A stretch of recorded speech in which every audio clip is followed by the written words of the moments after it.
Greetings, Skyfarers, and welcome to another episode of Sunless Skies from Cobalt Thorium.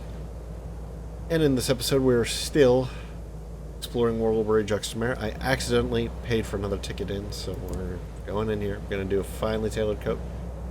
The courier calls two women from a door and hadn't realized was there. They're tall, sinewy, and sepia-skinned, with the bluest of eyes. As before, as always, my assistants will do everything they can for you, ma'am. The women are efficient but impersonal. Their attention bereft of interest. Whenever you attempt to don something that doesn't quite fit your ensemble, they remove the offering garment and replace it with an inventory of superior options. When you finally dismiss the woman, the courtier considers you for a long moment. He turns to a wardrobe and hands you several garments. Okay, so that message is always the same. So I didn't mean to come back in here quite so soon, but oh well. I spent the 250, might as well make use of it.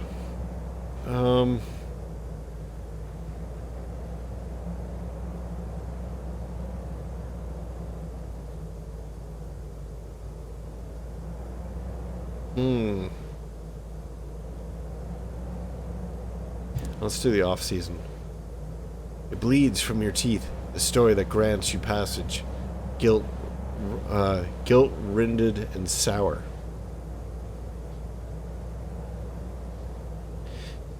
You tell a passerby a story they'd not expect, something raw, profoundly, and audaciously private.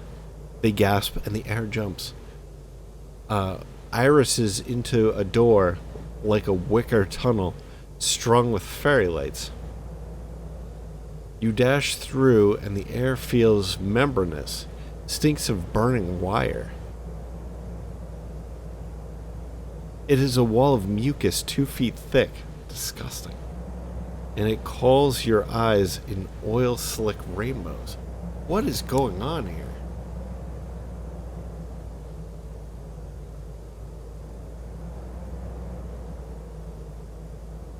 What is going on here?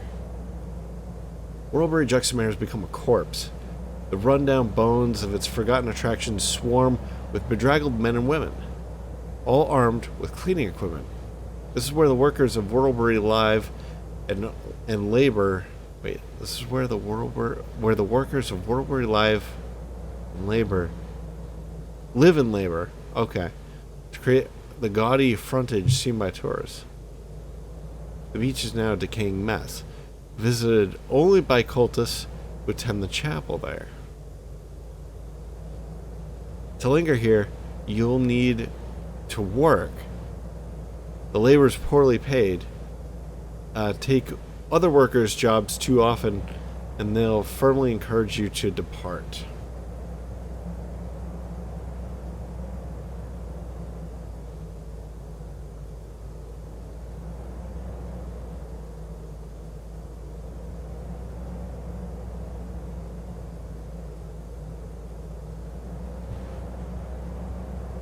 Okay, we could go for a walk along the beach. You can scarcely see the beach in the off-season. So dense are the mists.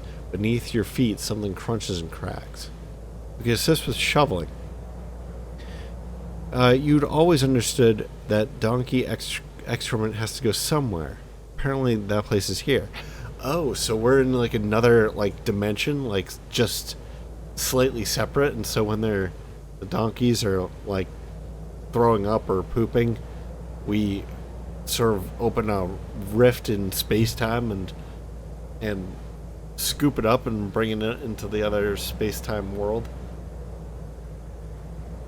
We could feed the lanes, feed the kitchens of the lanes. How else do you expect them to satisfy customers? Or could follow a popular portraitist of your association? Wait, that's him, the artist behind the Portraits of a Devil. When you tried to follow him before, he must have slipped into the off-season. Perhaps this is where he's been keeping his muse.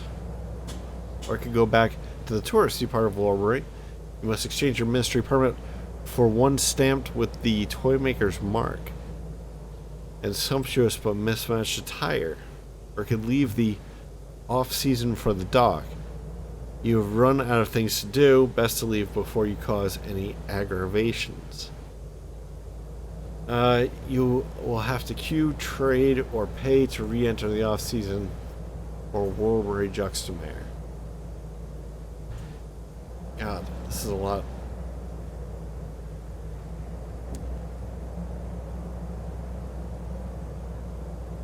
To muse no more. The portraitist enters a dismal treatment. Following him, you listen at its many doors until you hear his voice. It is raised in passionate argument. The other party responds in calm, frank tones. Suddenly the door is flung open, and your portraitist stumbles out. "She's done with me," he croaks. "I offered her everything. I am emptied." He pushes past you. Beyond, the room is lit by candle. You can see the shape of a woman, slender and gowned, at a dressing table. She's coaxing something wispy, phosphorescent, into a glass bottle. "Hello," she says. "You're a captain, aren't you? Please come in."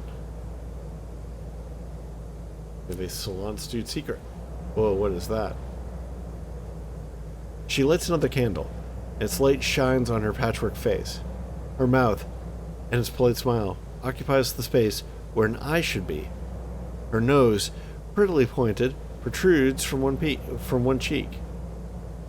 As you watch, her eyes rove idly around her forehead, both fixed on you with evident interest. "I have work for you, if you'll take it, madame." Interesting. So you can inquire about her unusual condition. You never heard of anyone with a face like hers. You can inquire about her relationship with the other devils. She arches an eyebrow. The eyebrow in question is making its way towards the very middle of her face. Okay? Or you can inquire about her offer. She said something about work. Or you could depart, your business elsewhere. "Do come again," she calls after you.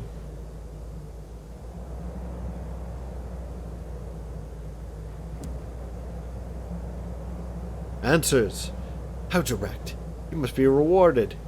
She steps closer to afford you a good look, and her jumbled face is only inches from yours. Her eyes circle one another. Her mouth moves on her right cheek. An industrial accident. A law furnace overheated. Back in the Iron Republic, I was the lucky one.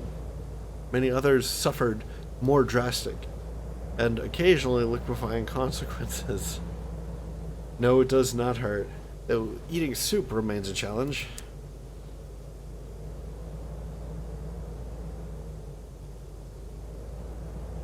This is going to be a character I have to shoot, isn't it? Confessions. Devils are judgmental creatures and often vain. Many of them would struggle to acquire souls without restoring to seduction of one sort or another. And seduction is always easier in a pretty face. No, they do not like me. So tired. Oh my god.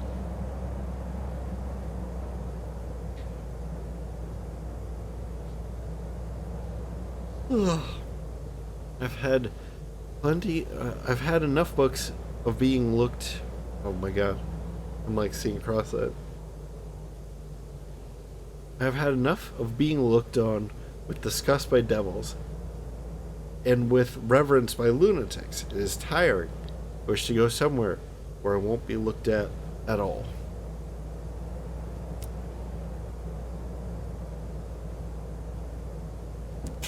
Let's ask about the offer. I would like to book passage to the Well of the Wolf here in Albion. Do you think that you can accommodate me? I could say, for a fee. I can agree for a price. Of course, I'm not that wealthy. But when we reach the well, I will have no use for my personal collection. She indicates a number of bottles on the wall, each holding a luminous soul. So we can agree if she returns the portrait of Soul. I don't remember her taking the portrait of Soul.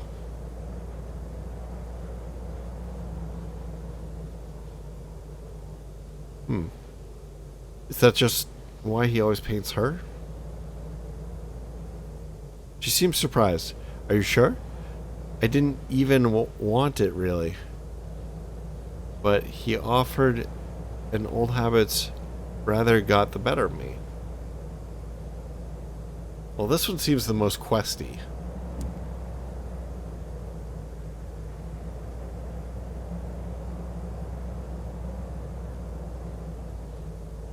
As you wish, madame. I will restore it before we depart, though I'm not convinced he was making the best use of it. She insists on paying an additional remuneration once you arrive at her destination. She packs a small bag, sets a number of bottles from the cabinet, and slips them into it, then dons a veil. Shall we go? I'll be no trouble. I have learned that's best to keep to myself. Alright. Let's try assisting with shoveling and see what happens.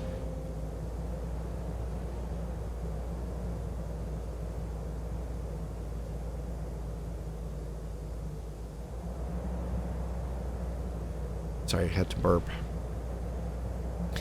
A grumpy woman wastes little time on exposition.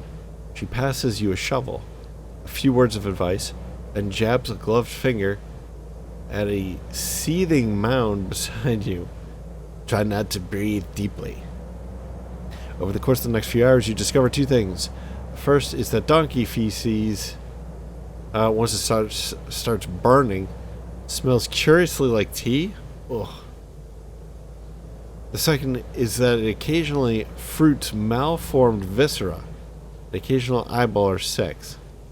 The work is nightmarish, but you survive to the end of your shift. You'll never smell the same again. Oh, interesting. To maintain a low profile here, you need to work, but while you're laboring, someone else is unemployed.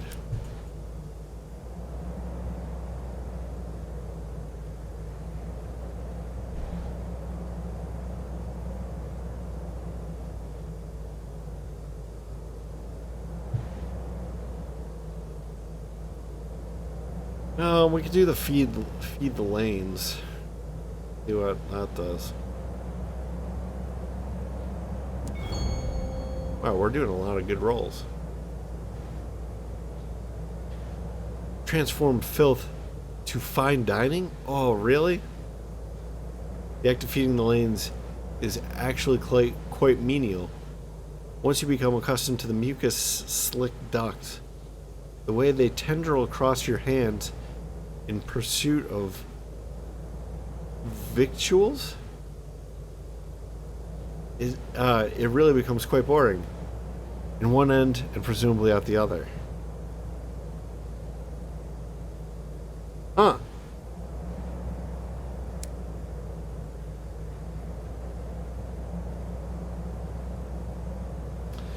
Alright, I think we should leave the off-season dock.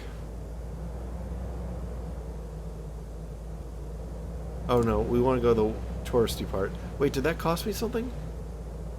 Oh no!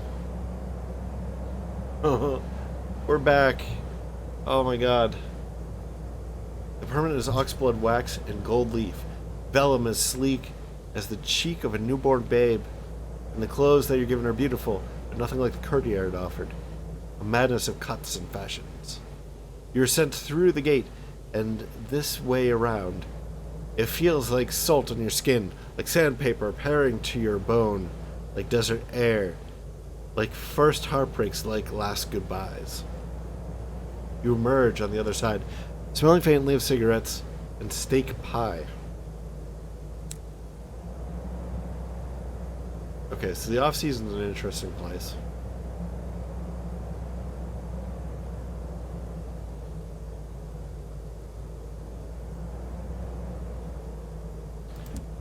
wander onwards and see what happens. Nothing? Did we do that before? Huh.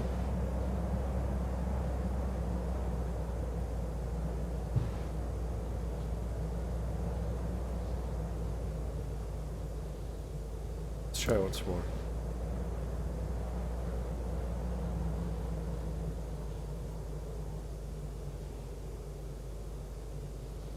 Alright, let's try the shops.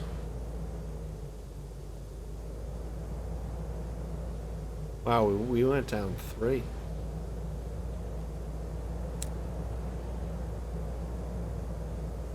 I mean, we did lose a lot of terror out of that. This is probably not the worst thing. Just finish it up.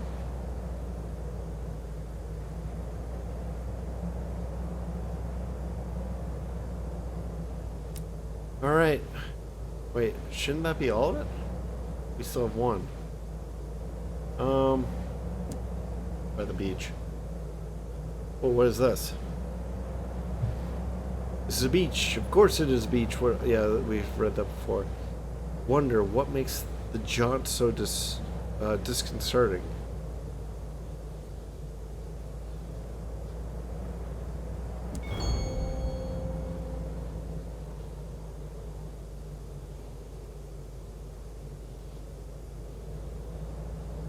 Alright. Not the nicest walk. It is hard to miss the phenomenon now that you've spent so much time on the beach. Scintilla of ultramarine light tangle like strands of long hair. Or the tendrils of something massive. They are beckoning you. Something is beckoning you. It's perfectly normal. This is precisely how beaches are. This is a very strange place. As you become familiar with the oddities of Worlbury, more of the port will become available to you. Okay.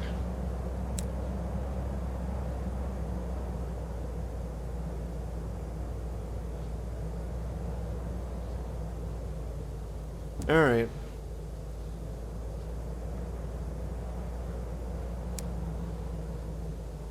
Well, I guess we're kicked out again. Well, that should probably wrap up this episode because I said I was going to stop recording and then I accidentally continued recording.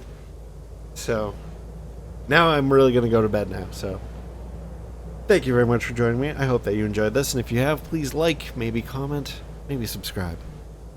And I will catch you in the next episode. Bye-bye.